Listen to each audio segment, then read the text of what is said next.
આખા દિવસમાં મારે છે ને સૌથી મુશ્કેલ કામ હોય ને તો મુસ્કાને જમાડવું છે, કેમ કે મુસ્કાન એવી નાટક કરે જમવામાં કે વાત મૂકી દો.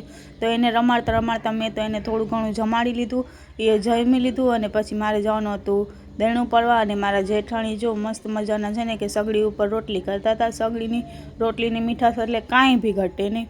તો પછી હું જાતી હતી બહારે દેણું ઉપાડવા, રાબિયાની વાટ જોતી હતી. રાબિયા આવી એટલે હું ને રાબિયા ગયા દેણું ઉપાડવા. અહીંયા રસ્તામાં છે ને કે એક ભાઈ હતા રેકડીવાળા, તો રેકડીવાળા ભાઈ હતા તો એના આગળથી તો મેં લઈ લીધી મસ્ત મજાની સેન્ડલની જોડી, કેમ કે મુસ્કાન કેદુના સેન્ડલ કરતી હતી. તો એના આગળથી એક સેન્ડલની જોડી લઈ લીધી. તો મારા માસા અહીંયાથી વટાણે જો કેવો પોઝ આપે મારા માસા. તો મેં કીધું કે પાછા પૈસા તમે આપી દેજો. માસા કે લઈ લે ને. પછી હું ને મુસ્કાન વયા ગયા દહીણું ઉપાડવા. પછી રાબિયાને દઈ દીધી મુસ્કાને પકડવા અને હું દહીણું ઉપાડીને અમે આવી ગયા રિટર્ન ઘરે. તો મળ્યા હવે નવા વિડીયોમાં. ત્યાં લગીને આવજો બધા અને લાઈક શેર કમેન્ટ કરતા જાજો.